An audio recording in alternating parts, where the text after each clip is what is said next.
심파도 날 향해 와도 주와 함께 날아오르리.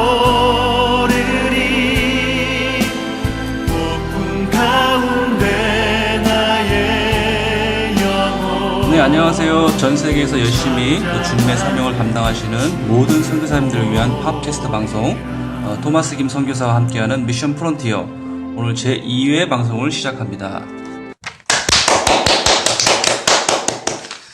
네, 저는 인도에서 사역하는 토마스 김 선교사입니다. 오늘은 인도의 알라하바드 지역에서 사역하시는 또 우리 이경훈 선교사님을 모시고 또 대화를 나눠보도록 하겠습니다. 선교사님 안녕하세요. 네, 안녕하세요. 네네, 우리 선교사님 또 저랑 벌써 안지는 벌써 한 15년 이상이 됐는데요. 예. 먼저 본인의 소개를 좀 해주시죠. 저는 97년 12월부터 인도에 사역을 했고요. 처음에 파트너를 거쳐서 지금은 알라바드라는 곳에서 사역하고 있습니다. 네, 97년도에 인도에 오셨군요. 예. 우리 이경훈 선교사님은 인도 지금 알라바드 지역에서 이제 사역을 하고 계시는데, 그 전에 이제 그 비하르의 파트너 지역에서 사역을 하셨고, 근데 그 알라바드 지역이 어떤 지역인지 좀 잠시 좀 설명 좀 해주시면 감사하겠습니다. 저도 알라바드 지역은 몰랐던 지역인데, 인도 이제 와서 이쪽으로 옮기면서 알았던 지역인데, UP 지역에서 한 4번째 정도 되는 작은 도시지만 아주 중요한 거점 도시입니다. 거기에 교육 도시이기도 하고요. 네루 수상의 생가가 있는 곳이고요. 거기다가 하이코트가 있고, 거기다 또 중요한 인도의 힌두교에서 아주 중요한 지역인 신성시하고 있는 상감이라는 곳이 있는 지역입니다. 상감은 겐지스강과 야무나강과 천상에서 흐르는 사라스와티 강이라는 세 강이 합쳐지는 부분을 상감이라고 하는데, 거기서 엄청난 큰 매년 축제가 벌어지고 있는 곳이지요. 네, 알라바드 지역은 저희가 아주 유명한 것 중에 하나가 이제 상감이 있고, 그죠? 그 다음에 이제 네루수상의 생가가 있군요, 알라바드 지역에. 예. 그 알라바드 지역에서 주로 어떤 사역을 하시는지 좀 간단하게 좀 소개 좀 해주시죠. 알라바드에서 주로 하는 것은 신학교 사역과 그 다음에 교회 개척 사역과 그 다음 제자 양육 사역, 그리고 겨울마다 하는 것은 길거리에서 죽어가는 사람들이, 복음을 들어보지 못하고 죽어가는 사람들이 너무 안타까워서 시작했던 사랑의 담요 사역, 주로 이런 사역을 하고 있습니다. 네, 사랑의 담요 사역은 또 지난번에 또 한국 방송에도 한번 나오셨죠. 네, 저도 또 개인적으로 또 보니까 아주 이렇게 담요를 나눠주시는 모습이 너무 은혜롭다. 정말 이렇게 겨울에 담요 없이 길거리에서 자는 사람들에게 많은 정말 도움이 될 것 같습니다. CTS에서 방송이 됐었죠, 그래서. 네, CT에서도 방송이 됐군요. 예. 네, 작년 11월 7일인가요? 인도에서 갑자기 화폐 개혁을 시작했죠.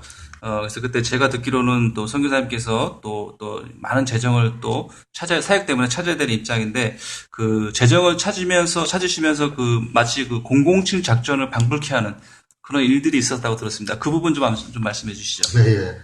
작년에 이제 들어와서 갑자기 화폐 개혁 때문에 많은 어려움이 있었어요. 당장 돈은 필요한데, 돈 없는 거지가 아니라 돈 있는 거지가 돼서 돈이 있는데도 찾지 못한 그런 상황이었죠. 예, 저희가 다 돈 있는 거지가 됐죠. 그죠? 예. 은행에 있어 돈을 찾을 수 없는. 그렇죠. 예. 그래서 제가 돈을 찾아야 되는데, ATM기에 돈이 있는 곳이 거의 없었어요. 그래서 한 군데에서 저희하고 지금 가까운 러크나우 지역에 제가 화폐가 돈이 있다는 정보를 입수를 했습니다. 그래서 5시간 걸려서 차를 타고 가서 ATM기에 도착을 했는데, 근데 도착하자마자 보니까 ATM기에 돈이 없었습니다. 고장이 났습니다. 5시간 동안이나 운전해서 또 돈을 찾으러 가셨는데 ATM기가 고장이 났다. 참 난감한 상황이네요. 그죠? 그렇죠. 그래서 물어보니까 한 3시간, 4-5시간이면, 3-4시간이면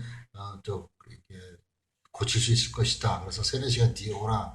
그래서 3-4시간 뒤에 다른 일을 보고 도착했는데 여전히 고장이었습니다. 돈이 없었습니다. 근데 돈은 꼭 찾아야만 했었고요.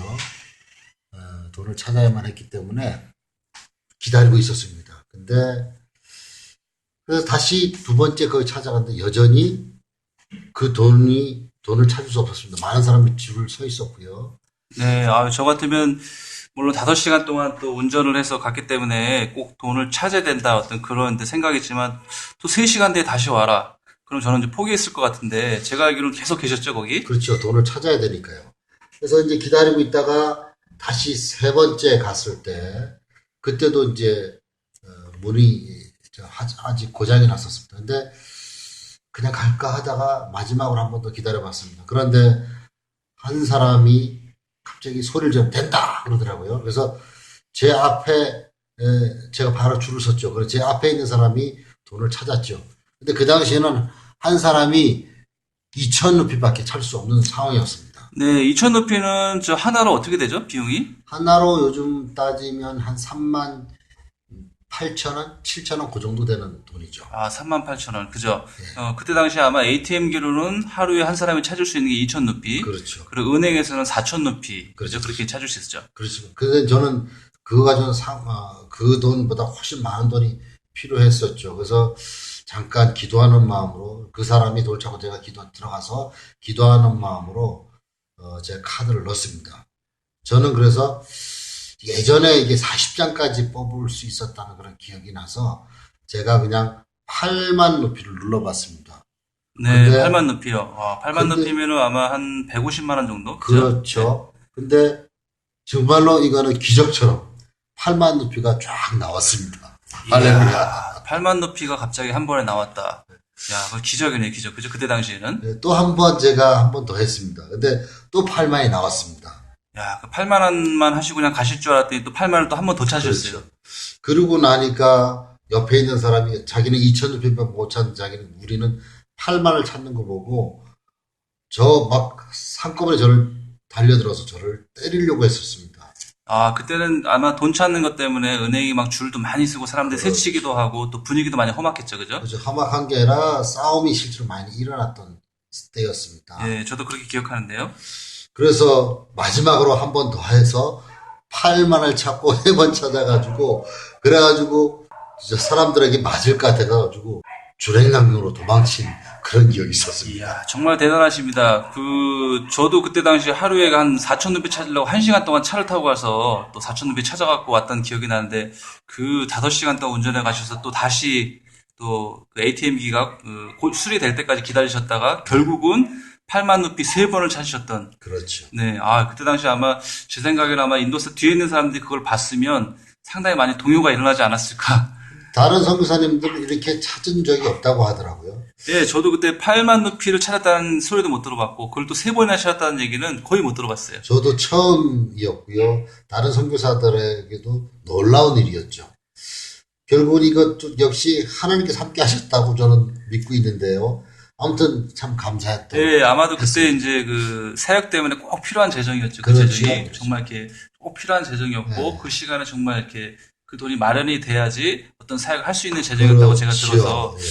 정말 하나님께서 도와주시지 않았나. 네, 맞습니다. 요즘도 이제 화폐 개혁이 지금 끝난 지가 오래된데도 하루에 제가 알기로는 뭐 찾을 수 있는 금액이 많지가 않아요. 그죠? 예, 요즘에도 여전히 어려운 건 마찬가지입니다. 네네. 우리 선교사님, 우리 알라하바드 지역에서 아주 유명한 그 힌두교 행사가 있는 것으로 알고 있는데, 그렇죠. 또 전 세계 많은 사람들이 또 이 행사에 맞춰서 오는 것으로 아는데요. 그 행사가 어떤 행사인가요? 매년 1월 14일부터 2월 14일까지 한 달 동안 벌어지는 힌두 축제입니다. 예, 그 축제는 아까 말씀드린 저 상감이라는 곳, 야무나강과 게지강이 만나고 그 다음에 천상에서 흐르는 사라스와티 강이라는 그 세 강이 합쳐지는 지점에서 벌어지는 힌두 축제인데 그때가 되면 전 인도 전역에서 제를 싣기 위해서 그 상감 지역에 제를 싣기 위해서 그 지역으로 전 인도에서 몰려오죠. 사람들이 몰려와서는 거기서 목욕을 하면 목욕을 하기 위해서 제를 싣기 위해서 목욕하러 오는 행사였죠. 근데 특이한 것은 그때 힌두 사도들이 오는데 그때는 나체로 남자 나체로 많이 옵니다. 아니, 진짜 나체로 사도들이 진짜 오나요? 그렇게 나체로? 그렇죠. 추운데 나체로 옵니다. 나체로 와서 더 놀라운 사실은 그 중에서도 나체 사도 중에서 아고리 사도라는 곳이 사람이 있는데 그 사도들은 인육을 먹는다고 이렇게 전해지고 있습니다. 아, 인육을 먹는다. 참 이해하기 좀 어려운데, 직접 보지는 못했는데, 야, 정말 심각하네요. 그죠? 인육을 먹을 정도로 또 어떤 그런 힌두교 종교에 심취해 있는. 나중에 제가 얼마 전에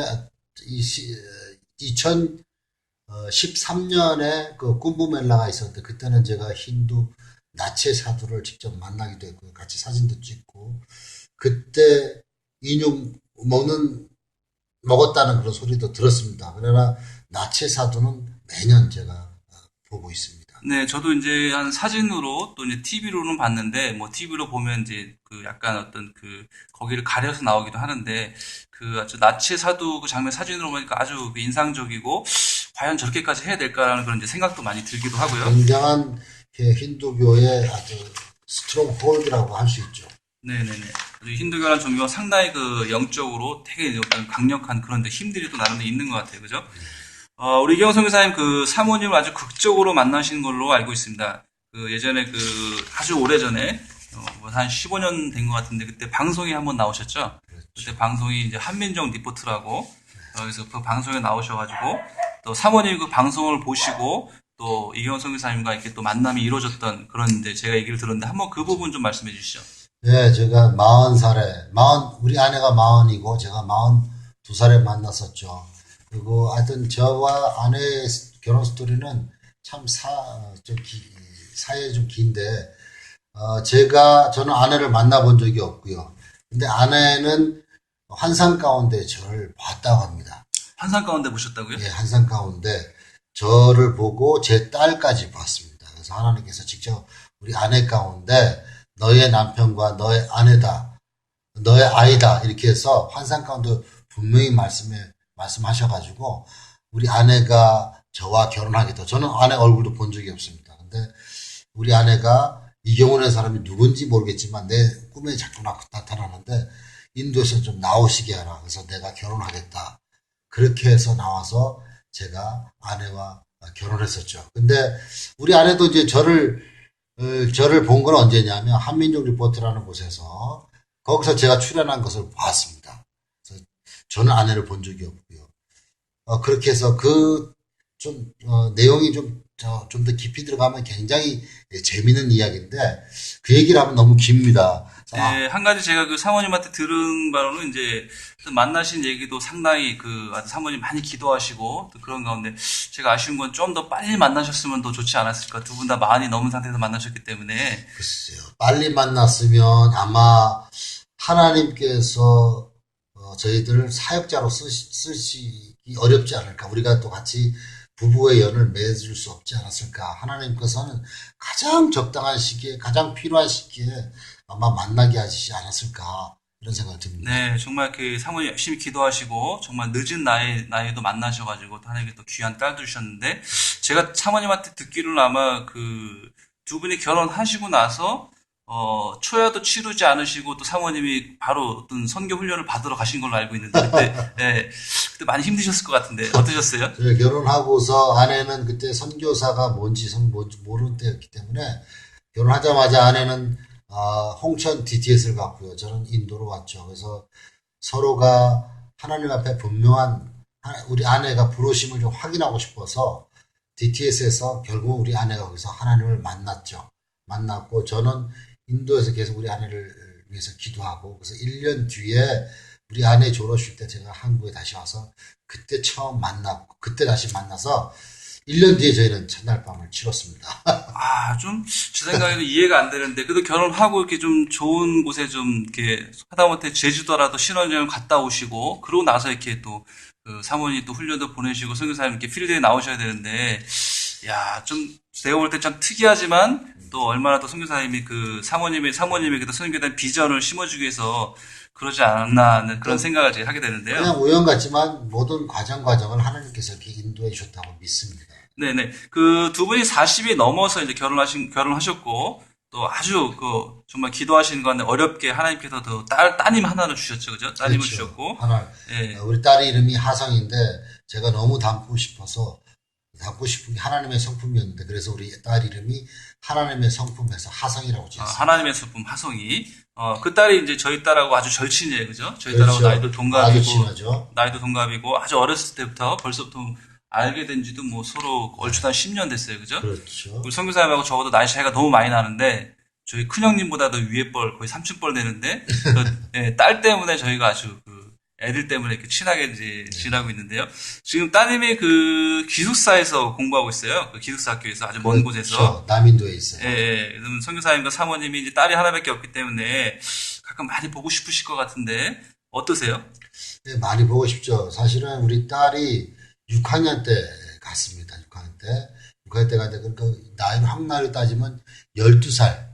그때 갔는데, 얘를 딸이 하나밖에 없는 늦게 얻은 딸을 어떻게 떨어서 살 수 있을까 굉장히 고민하고 떨어보내는 게 힘들었습니다. 그래서 막 고민하다가 결국은 딸의 장래를 미래를 위해서 제가 있는 알라바다에서는 힌두 학교밖에 없었고 힌두 우상들에게 절하는 거 보고 도저히 안 되겠다 싶어가지고 비장한 각오로 결단을 내리고 딸을 보냈습니다. 근데 딸이 처음에는 첫날은 새벽 2시까지 울면서 엄마 아빠하고 떨어져서 못 살겠다고 울면서 지냈다는 소리를 듣고 너무 가슴이 미어지는 것 같았습니다. 네네, 저도 만약에, 저희 딸은 뭐 아직 기숙사 학교에 다니진 않는데, 그때 제가 이제 학교 보낼 때 저도 이제 봤었는데, 좀 안쓰러운 마음이 많이 들었는데, 요즘은 어떻게 적응 잘하고 있나요? 그런데 그렇게 되고, 그렇게 지내고 난 다음에 한 달, 2달 지나고 나니까, 걔가 혼자서 살아서 이제 굉장히 친구들을 많이 그리워했었습니다. 그래서 한 2달 지나고 나니까 많이 적응을 하더라고요. 더 감사한 것은 지금은 아주 집보다도 학교를 더 좋아할 만큼 굉장히 적응을 잘하고 있는데, 제가 이렇게 데리고 있으면 이 정도로 우리가 교육을 시킬 수 있었을까 할 정도로, 우리 딸 하세이가 너무나 성숙돼 있고, 좋은 친구들과 잘 지내면서 철도 들고, 언어, 공부, 모든 것이, 우리가 함께 있을 때보다 훨씬 더 좋은 방법으로, 또 좋은 환경에서 친구들과 사귀면서 잘 지내고 있는 것 같아요. 그래서 우리 딸은 정말 지금 너무나 만족하면서 학교 생활을 잘하고 있습니다. 네, 성교사님 말씀 들으니까 아주 하성이가 적응 잘 하고 있고, 또 공부도 잘 하고 있고, 친구도 잘 사귀고 있고, 그 학교가 이제 인도에서 선교사 자녀 학교를 아주 우수한 학교고, 시설은 좀 이렇게 딸리는 부분이 있지만, 예. 어떤 선교사적인 정신을 아직까지도 가지고 있고, 그렇죠. 기독교 마인드를 많이 심어주고 있죠. 네, 영국 선교사가 지은 학교니까요. 네, 역사도 한 200년 정도 됐고요. 그렇죠. 예. 저희 딸도 보내고 싶은데 저희 딸은 절대 아직까지 안 간다. 저도 딸 아직은 보내고 싶지 않고 좀 기도해봐야 될 것 같습니다. 한번 도전해 보시죠. 네, 저도 한번 기도해 보고요. 우리 이경선 교사님 약간 몸이 좀 불편하세요, 그죠? 약간 장애를 좀 갖고 계시는데 우리 그러한 모습들을 따님이 봤을 때 좀 어떤 면에서는 좀 기가 죽지 않을까, 다른 아빠들의 모습을 보면서. 근데 제가 듣기로 최근에 따님이 아빠에게 아주 의미 있는 그런 이야기를 했다고 들었습니다. 어떤 얘기를 했나요? 저는 이제 어릴 때 5살 때 높은 거 떨어져가지고 지체 장애, 다리를 한쪽 다리를 절고 있습니다. 지체 장애를 가지고 있는데 아마 평생 어릴 때 기억이 없으니까 평생 장애를 가지고 있는 것 같은 생각을 가지고 있었죠. 이것이 저한테는 상당히 트라우마였고 핸디캡이었었는데 이것 때문에 사실은 또 예수님을 만났으니까 지금에 와서는 또 축복이라고 제가 생각하고 있습니다. 주님께서 축복으로 바꿔주셨죠. 네.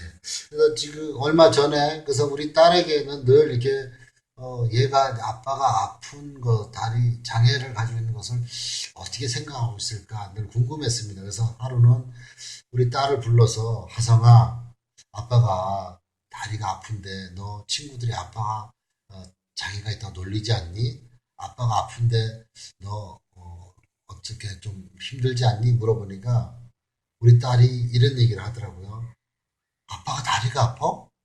아니야, 아빠가 좀 창피하지 않니? 왜 창피해, 아빠? 세상에 우리 아빠처럼 열심히 사는 사람이 어디 있어? 우리 아빠는 모든 걸 다 하는 사람인데 우리 아빠처럼 이 세상에 열심히 사는 사람이 어디 있어? 이런 얘기를 하더라고요. 그 얘기를 들으면서 제가 마음이 눈물이 핑 돌더라고요. 아, 예. 화성이가 이제 좀 아빠에 대한 정말 아빠에 대한 그 진 면목을 정말 아빠가 열심히 사역하고 있고 또 본인을 사랑하고 있고 정말 하나님을 또 열심히 또 하나님을 위해서 또 사역하시는 예, 모습을 또 이런 보면서 얘기를 하더라고요. 우리 딸이 아빠는 하성이한테 좋은 아빠가 되고 싶었어. 왜냐하면 아빠를 통해서 아빠보다 더 좋은 하나님 아빠를 시켜주고 싶었기 때문이야. 어, 아빠는 육신의 아빠지만 아빠보다 더 좋은 아빠가 있는데 하나님 아빠를 통해서 소개시켜 줬는데 너는 아빠를 어떻게 생각하니까 아빠가 너한테 가끔가다 못난 모습을 보여주는데 미안하다 이렇게 얘기하니까 아니야 아빠는 우리 딸이 얘기하기를 아빠는 충분히 저에게 좋은 아빠의 모습을 보여주셨어요. 아빠 그렇게 얘기하는데 갑자기 눈물이 핑 돌더라고요. 네, 야, 지금 화성이가 이제 15살 정도 됐는데 그렇죠. 야, 갑자기 그 얘기를 들으니까, 정말 이렇게 많이 컸다, 그동안 많이 자랐고, 또 그 가운데 또 딸에게도 정말 하나님의 많은 은혜가 있었다라는 걸 이제 생각을 하고, 저희 딸은 제가 그런 얘기를 하면 어떻게 생각할까? 참, 한번 어, 얘기해 보시죠. 네, 저 언제 한번 또 진지하게 딸하고 또 그런 대화를 한번 또 했으면 좋겠고요. 또 우리 이경호 선교사님 처음에 인도에 나오실 때는 이제 평신도 선교사로 이제 싱글 선교사로 나오셨죠. 그래서 신학도 안 하시고 이제 평신도 선교사 사역하시다가 중간에 안식년 동안 결혼하시고 안식년 동안에 이제 다시 한국에 가셔서 신학을 공부하시고 또 안수 받으시고 다시 나오셨는데 그때가 이제 나이도 많으셔가지고 상당히 모험이 있었죠 나름대로. 예. 그 당시 제가 45세였는데 신학을 하게 된 동기는 꼭 신학이 필요해서 목사가 되고 싶다는 마음보다도 제가 해야 될 사역 자체가 목사로서 해야 될 안수를 주고 세례를 주는 그런 사역이기 때문에 기도하는 가운데 아내와 저와 동시에 하나님의 음성을 듣고 신학을 하게 됐죠. 그때가 45이었죠. 그 45이라는 나이에 이제 선교지에서 사역하던 것을 다시 이제 정리하고 다시 한국으로 나서 신학을 한다는 결정은 제 생각에 상당히 어려운 결정이었고 정말 큰 모험이었다. 하지만 그렇죠. 이제 그걸 통해서 또 주님께서 또 계획하심과 또 인도하심이 있었기 때문에 제가 듣기로는 아마 신대원 다니실 때 거의 올 A를 맞으셨다. 정말 이렇게 올 A를 맞으셨다는 게 맞나는 모르겠는데 공부를 상당히 잘하신 걸로 알고 있어요. 그죠? 그 부분 좀 한번 설명해 주시죠. 예, 제가 이제 통신으로도 할까 그러다가 결국 이제 서울신학대학원을 들어갔는데 제가 대학을 졸업한 지가 그때 20년이 넘었을 때였는데 공부하기 쉽지 않았습니다. 그래서 처음에 들어갔을 때 일단 도서관에서 한번 앉으면 2시간 이상은 앉아있고 2시간이 전에는 일어나지 않겠다. 그렇게 엉덩이를 의자에 붙이는 그런 훈련을 좀 했습니다. 네, 아주 비장한 각오를 가지고. 그렇죠. 네. 왜냐하면 장학금을 타지 않으면 제가 그 등록금을 낼 수 있는 상황이 안 되었기 때문에 장학금을 타야 했기 때문에 제가 그런 훈련을 했습니다. 네, 아주 그냥 이 비장한 각오와 아주 절실함이 또 있었고 또 기도도 많이 하셨기 때문에 그죠?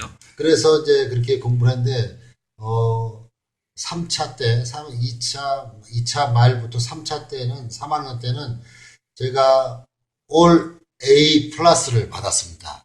올 A 플러스를 받아가지고 제가 전액 장학금을 받았고요.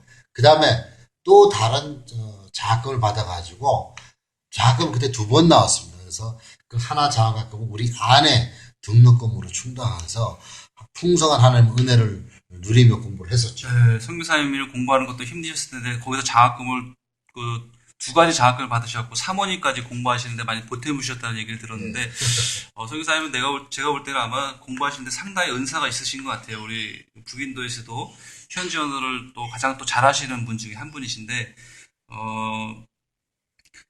이경 선교사님이 인도에 사역하시면서 또 시니어 선교사로서 또 우리 신입 선교사들 앞으로 사역을 준비하는 우리 신입 선교사들이나 또 그분들에게 또 당부하고 싶은 말씀 또 있으시면 또 한 말씀 해주시고 또 앞으로 우리 지금 한국 선교가 점점점 이제 선교사 숫자들이 줄어들고 또 한국 교회도 어려워지는데 이런 상황 가운데 우리 한국 교회가 어떠한 방향으로 또 우리 선교사들이 어떻게 나아가야 될 것인가 이 부분을 좀 말씀해 주시죠. 자, 우리 선교사들이 요즘에는 젊은 분보다 나이 드신 분들이 많이 선교사로 들어오더라고요. 그리고 제가 20년 전에 선교사로서의 태도와 지금 들어오시는 분하고 선교사들의 어떤 태도와 이런 것들이 조금 다른 것 같아요. 그래서 저는 선교사들에게 당부하고 싶은 것은 분명한 부르심이 있었으면 좋겠다. 아, 분명한 부르심. 예. 근데 이제 뭐 여러 가지 뭐 이유는 있겠지만 그냥 부르심 없이 아니면 소속 없이 단체 없이 오시는 분도 있는데 그런 분들은 좀 기도를 좀 하면서 하나님의 부르심을 좀 더 확인하는 과정이 좀 필요하지 않을까 하는 생각을 듭니다. 그리고 이제 선교로 들어오면 이제 가장 중요한 것은 저는 언어라고 생각합니다. 언어라고 생각하고 한 텀 정도는 언어에 집중해라 라고 조언을 하고 싶습니다. 근데 사람이 가장 위험한 게 1년, 2년 차 됐을 때 그때 언어를 집중하지 않고 주변에 있는 사람들과 비교하면서 사역으로 들어가게 되면 그 다음부터는 절대 언어를 할 수 있는 기회를 얻지를 못하게 됩니다. 그래서 많은 선교사님들이 이제 하시는 말씀이 이제 언어는 처음에 필드에 나왔을 때 한 1년에서 2년 동안에 어느 정도 잡지를 못하면 좀 어려운 거 아닌가 이제 그런 말씀을 하시는데 사실 필드가 이제 점점점 그 현저를 할 수 있는 선교사 숫자가 점점 줄고 있죠. 한 4년 정도, 한 텀 정도는 저는 언어에 집중하라고 좀 권하고 싶고요. 그 다음에 언어를 이해하고, 그 다음에 인도의 상황의 문화나 이런 것들을 좀 파악하는 그런 조사하는 그런 기간으로 삼았으면 좋겠고요. 또 시간이 남으면 인도가 워낙 넓기 때문에 지역마다 또 다른 나라 같은 그런 느낌이 들기 때문에 인도 전역을 한 번씩 정탐해보는 것도 굉장한 도움이 될 거라고 생각합니다. 네, 우리 선교사님께서 좀 시니어 선교사로서 아주 그 중요한 그런 이제 말씀을 또 해주셨는데요. 또 중요한 부분을 짚어주셨고, 앞으로 우리 한국 선교, 점점점 이제 선교사 숫자도 줄고, 또 이제 은퇴하시는 선교사님들 많고, 그리고 이제 말씀하신 것처럼 신입 선교사들의 나이도 상당히 많이 올라가고 있고, 그래서 우리 한국 선교가 앞으로 어떻게 나가야 될 것인가, 또 그 부분 좀 마무리 좀 해주시죠. 한국 선교는 지금 이제 어떤 이데올로기로 들어가는 것처럼 한국 선교의 방향이 조금은 좀 바뀌어가고 있는 것 같아요. 이제는 양적인 것보다는 질적인 면에서 선교가 바뀌어져야 될 것 같고요. 그 다음에 우리나라 선교사들이 개개인을 보면 굉장한 사역을 잘하는 분들이 많은데 한번 연합해서 함께 협력해서 하는 사역 면에서는 굉장히 부족한 것 같아요. 그런 것들이 굉장히 전부 다 우리나라 성향 사람들의 성향인지요.